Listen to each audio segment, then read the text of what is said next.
ಇವಾಗ ನನ್ನ ಒಪಿನಿಯನ್ ಏನು ಅನಿಸ್ತದೆ ಗೊತ್ತಾ, ಕಲ್ಲನ್ನ ಶಿಲೆ ಮಾಡಬೇಕು ಅಂತ ಹೇಳಿದ್ರು. ನೀವು ಫಸ್ಟ್ ಹೇಳಿದ್ರಿ ಬರ್ಬೇಕಾದ್ರೆ ಏನು ಫೀಲಿಂಗ್ಸ್ ಇರ್ಲಿಲ್ಲ ಅಂತ.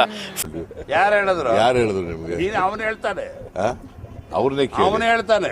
ಫೀಲಿಂಗ್ಸ್ ಎಷ್ಟ್ರ ಮಟ್ಟಿಗೆ ವರ್ಕ್ ಆಗಿದೆ ಅಂತಂದ್ರೆ ಪಕ್ಕದಲ್ಲಿರೋ ಹುಡುಗಿನ ಮುತ್ತೆ ಕೊಟ್ಬಿಡ್ಬೇಕು ಆ ಥರ ಕೆತ್ತಿದ್ದೀನ.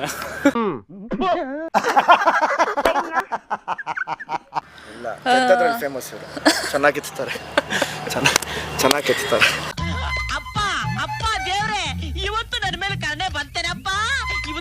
ಅಂದ್ರೆ ಇದೇ ತರ ತುಂಬಾ ಹೊಡೆದಿದ್ದೀನಿ ನಾನು. ಅಂದ್ರೆ ಡಾನ್ಸ್ ಅಲ್ಲ, ಹೌದು. ನಾನು ರವಿ ಸರ್ ಏನಮ್ಮ ಮಾಡಿದೀಯ ಅಂತ ಕೇಳ್ತಾ ಇರ್ತಿದ್ರು ರವಿ ಸರ್. ಏನಿಲ್ಲ ಸರ್, ಕೋಪ ಬಂದಾಗ ಹೊಡಿತಾನೆ ಇರ್ತಿದ್ದೆ ನಾನು. ತುಂಬಾ ಕೋಪ ಮಾಡ್ಕೊಂಡು ಯಾವಾಗ ಜಗಳಾನೇ ಆಡ್ತಾ ಇರ್ತಿದ್ವಿ. ನಿಮ್ಮ ಅಜ್ಜಿ ಮಾಡಕ್ಕೆ ಕ್ಯಾಮಿಲ್ವಲ್ಲ, ಅವನಿಗೆ ಕೇಳ್ಬೇಕು. ನಾನು ಜಗಳ ಆಡೋದು ಕೋಪ ಮಾಡ್ತಾರೆ ಗೊತ್ತಾ. ರಕ್ಷಕ ರೊಮ್ಯಾಂಟಿಕ್ ಡಾನ್ಸ್ ಬರಲ್ಲ, ಮತ್ತೆ ಪೇಷನ್ಸ್ ಆಗಿರಲ್ಲ. ಅವನು ಸಡನ್ ಕೋಪ ಮಾಡ್ಕೊ ಆ ಛತ್ರಿ ಬುದ್ಧಿ ಇನ್ನೂ ಬಿಟ್ಟಿಲ್ವಲ್ಲ ನೀನು ಅಂತಾನೆ. ಅಂದ್ರೆ ಇರೋದ್ ನೇರ ನೋಡಿ ಹೇಳಿದ್ರು ಫಾಸ್ಟ್ ಆಗಿ ಹೇಳ್ತಾನೆ. ಅದೆಲ್ಲ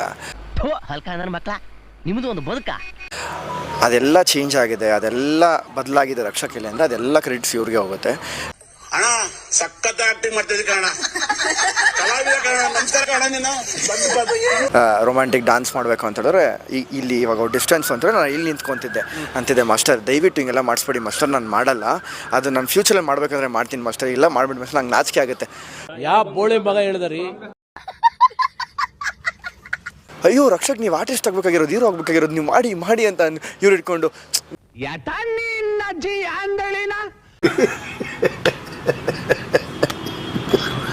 ನೀನ್ ಕೆಲಸ ಮಾಡ್ಬೇಕು ಅಂತಿರ್ತಲ್ಲ, ಮಾಡು ಅಂದ್ಬಿಟ್ಟು ಇವರು ಹಿಂಗ್ ಹಿಡ್ಕೊ ಕೈ, ಹಿಂಗ್ ಮಾಡಿ ಅಲ್ಲ ಟಚ್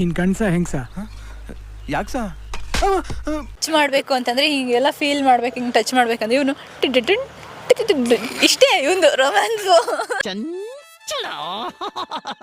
ಈ ಕಿತ್ತೋದೊಂದ್ ಜೊತೆ ಏನಮ್ಮ ನೀನ್ ಚಲ್ಚಲ. ಯಶವಂತ್ ಬ್ರೋ ನನ್ನ ಇವತ್ತಿಂದ ಅಲ್ಲ ಮುಂಚೆಯಿಂದ ನೋಡಿದ್ದಾರೆ, ಅವ್ರಿಗೆ ಗೊತ್ತು. ನನ್ನ ಮನೆಗೂ ಬಂದಿದ್ದಾರೆ, ನನ್ನ ಮನೇಲಿ ಎಷ್ಟು ಜನ ಹುಡುಗರು ಇರ್ತಾರೆ, ನಮ್ಮ ಅಮ್ಮ ಹೆಂಗಿರ್ತಾರೆ, ನಾವು ಹೆಂಗೆ ಟ್ರೀಟ್ ಮಾಡ್ತೀವಿ ಅಂತ. ನಾನು ಕ್ಯಾಶುವಲಾಗಿ ಹುಡುಗರ ಜೊತೆ ಇದ್ದಿದ್ದು ರೂಢಿ ಆಗ್ಬಿಟ್ಟು ಬ್ರೋ, ನಿಮ್ಮ ಅಮ್ಮನ ಪಿಂಡ. ಅದಕ್ಕೋಸ್ಕರ ನನಗೆ ಅದು ಕಷ್ಟ ಆಯಿತು.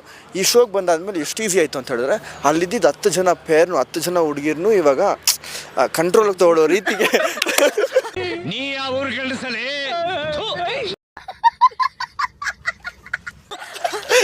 ಆ ಥರ ಆ ಲೆವೆಲ್ಗೆ ಒಟ್ಟಿಗೆ ರೊಮ್ಯಾಂಟಿಕ್ ಡಾನ್ಸ್ನ ಮಾಡ್ತೀವಿ. ರವಿ ಸರ್ಗೆಲ್ಲ ಕೊಟ್ಟರೆ ಹೆಂಗೆ 10 ಜನ ನಾವೆಲ್ಲ ಒಂದೇ ಸಲ ಡಾನ್ಸ್ ಮಾಡೋಕ್ಕೆಲ್ಲ ಕೊಡ್ತಿದ್ರು. ಅವಾಗ 10 ಹುಡುಗಿರ್ನು ಹಿಂಗಿರಿಸಿ ಎಲ್ಲರ ಜೊತೆ ಡಾನ್ಸ್ ಮಾಡ್ತಿದ್ರು. ಹಂಗೆ ಆ ಕೆಪಾಸಿಟಿ ಬರೋ ರೇಂಜಿಗೆ ಇವಾಗ ಈ ಡೌಗಿವೆಲ್ಲ ನನ್ನ ಹತ್ರ ಬೇಡ, ಪಂಪ್ ಹೊಡೆದ್ರೆ ಊದ್ಕೊಂಡ್ ಬಿಡ್ಬೇಕು ನನ್ನ ಮಗನೇ. ಕೆತ್ತಿರೋದು ಇವರು ಸರ್ ಚೆನ್ನಾಗಿ. ನಮ್ಮ ನಿರಂಜನ ಹೇಳ್ತಾರೆ ಗೊತ್ತಾ, ಹಿಂಗೆ ಕೆತ್ತಾರೆ ಅಂತ, ಹಂಗೆ ಚೆನ್ನಾಗಿ ಕೆತ್ತಿದ್ದಾರೆ. ನಾನು ನೋಡಕೊಳ್ಳಿ ಹಸಿರು ತರ ಇದೆಯಾ, ಮಜೂರಾಟ ಆಡಕೋಬೇಡ. ಅಷ್ಟು ಚೆನ್ನಾಗಿ ಕೆತ್ತಿರೋದಕ್ಕೆ ಥ್ಯಾಂಕ್ ಯು. ನೀವೇ ಹಂಗೆ ಹೇಳ್ತಿದ್ದೀರಾ? ನಿಮ್ಮ ಅಜ್ಜಿ ಮಾಡಕ್ಕೆ ಕ್ಯಾಮಿಲ್ವಲ್ಲ, ಅಲ್ಲ ಅವ್ರು ಹೇಳಿದಾಗ ಮುಂಚೆ ಅವ್ರು ನನ್ನ ನೋಡಿ ಬೇಜಾರಾಗಿತ್ತು ಅನ್ಸುತ್ತೆ, ಇವಾಗ ಚೇಂಜ್ ಆಗಿದ್ದೀರಲ್ಲ, ಅದಕ್ಕೋಸ್ಕರ ನಿಮಗೆ ಥ್ಯಾಂಕ್ಸ್ ಹೇಳ್ತಿದ್ದಾರೆ ಅವರು. ದೊಣ್ಣೆ ಸಿಕ್ಕರಲ್ಲಿ ನಿಂತಿರೋ ಒಬ್ಬೊಬ್ರಿಗೂ ನಾಯಿ ಹೊಡೆದಂಗೆ ಹೊಡೆದ್ಬಿಡ್ತೀನಿ ಸರ್. ಯಾಕೆಂದರೆ ಅಲ್ಲಿರೋ ಒಬ್ಬ ಮಗನು ಅವ್ರ ಅಮ್ಮನಿಗೆ ಒಂದೊತ್ತು ಇಟ್ಕೊಡ್ಸೋ ಯೋಗ್ಯತೆ ಇಲ್ಲ ಸರ್. ಅಲ್ಲಿ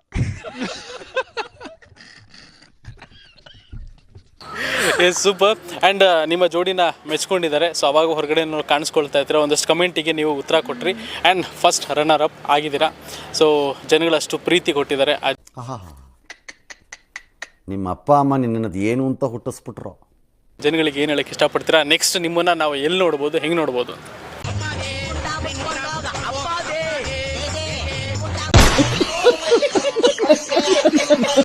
ಥ್ಯಾಂಕ್ ಯು ಸೋ ಮಚ್. ಏನೇ ಆಗಿರಲಿ, ನಮ್ಮ ರಕ್ಷಕ್ ಬಗ್ಗೆ ಮೊದಲು ಯಾವುದೇ ಫೀಲ್ಸ್ ಇರ್ಬೋದು, positive or negative, anything. Hello, ನೀನ್ ಹಿಂಗೆ ಎಬ್ಬ ಕೂದಲು ಬಿಟ್ಟಂಗೆ ಇದೆಯಪ್ಪ, ಎಮ್ಮೆಗೆ ಬಟ್ಟೆ ಹಾಕ್ದಂಗೆ ಇದೆಯಲ್ಲೋ, ಹಿಂಗಿದ್ರಿ ಹೆಂಗೋ ಹುಡುಗಿ ಬೀಳೋದು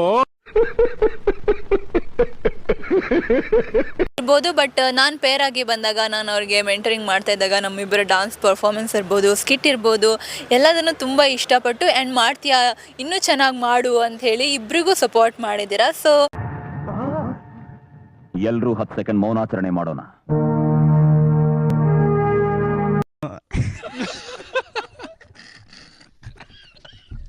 ಅದನ್ನು ಯಾವತ್ತೂ ಮರೆಯೋಕ್ಕಾಗಲ್ಲ. ಆ್ಯಂಡ್ ನಿಮ್ಮೆಲ್ಲರಿಂದಾಗಿ ನಾವು ಫಸ್ಟ್ ರನ್ನರ್ ಅಪ್ ಆಗೋದಕ್ಕೆ ಸಾಧ್ಯ ಆಯಿತು. So thank kindle thank you so much. ಮುಂದೆನೂ ನಾವು ಏನಾದರೂ ಹೊಸದಾಗಿ ಪ್ರಯತ್ನ ಮಾಡಿದಾಗ ಎನಿಥಿಂಗ್ ಇಂಡಸ್ಟ್ರಿಯಲ್ಲಿ ಕರಿಯರಲ್ಲಿ ಏನೇ ಮಾಡಿದ್ರು ಕನ್ನಡದ ಹುಡುಗ ಹುಡುಗಿ ನಾವು ಮೇಯ್ನಾಗಿ. ಸೊ ಕನ್ನಡದವ್ರನ್ನ ಬೆಳೆಸಿ ಉಳಿಸಿ ಸಪೋರ್ಟ್ ಮಾಡಿ. ಹೋಗ್ತಾರೆ ಸೈಡ್ಗೆ ಅದು and love you all. Thank you so much.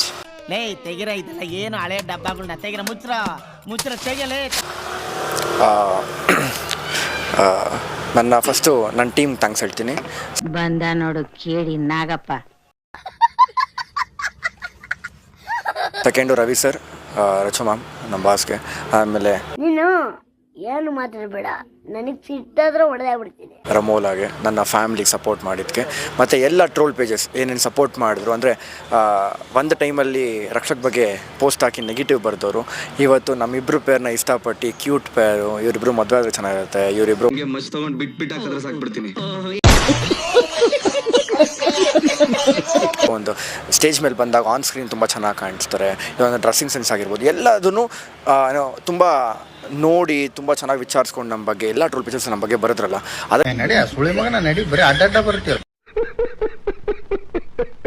Thanks ಹೇಳೋಕ್ಕೆ ಇಷ್ಟಪಡ್ತೀನಿ ಎಲ್ಲ ಮೀಡಿಯಾದವ್ರಿಗೆ, ನಮ್ಮ ಯೂಟ್ಯೂಬರ್ಸ್ಗೆ, ಮತ್ತು ಇಡೀ ತಂಡಕ್ಕೆ ಥ್ಯಾಂಕ್ ಯು ಸೋ ಮಚ್.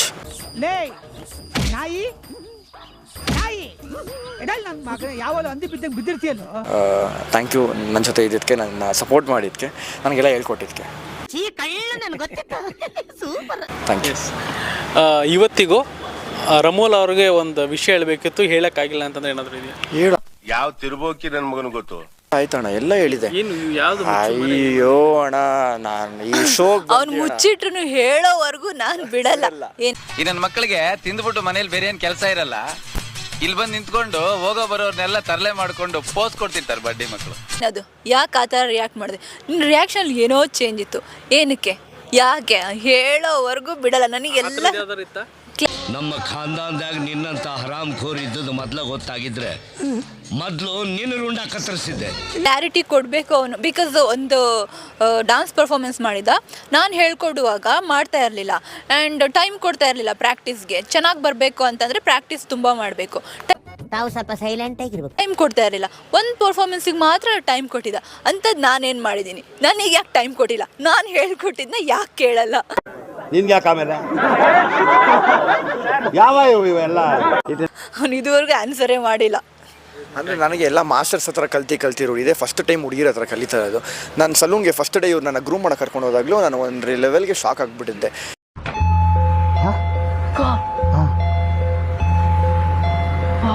ಇವರು ನಾನು ಬಂದು ನನಗೆ ಎಷ್ಟೆಲ್ಲಿ ಯಾವ್ದು ಬೇಕೋ ನಾನು ಮಾಡಿಸ್ಕೊಬೋದು. ನಿಮ್ಮ ಕಾರಣ ನೀವೆಲ್ಲ ಹಾಳಾಗೋಯ್ತೀರಾ, ಹಾಳಾಗಿ ಅಕ್ಕುಟ್ಟೋಗಿ ಸತ್ತೋಗ್ಬಿಡ್ತೀರಾ. ಕರೋನಾ ಬಂದು ಎಂತೆಂಥವ್ರು ಸಾಯ್ತಾರೆ, ನಿಮ್ಮಂತೂ ಸಾಯ್ತಾ ಇಲ್ಲ. ನಂಗೆ ಅದೇ ಬೇಜಾರ. ನನಗೇನು ಬೇಕು?